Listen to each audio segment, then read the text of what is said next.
சொன்ன வார்த்தை கவிதையும் கிடையாது. அட காதலிக்கும் ஆட்கள் போல கவிஞர்கள் கிடையாது.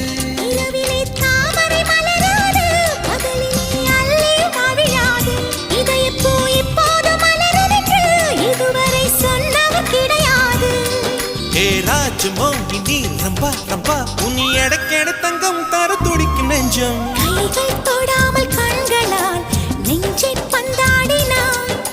ரத்தம் வராமல் பார்வையால் என்னை துண்டாடினாய். மலரே ஒரு வார்த்தை பேசு இப்படிக்கு பூங்காற்று.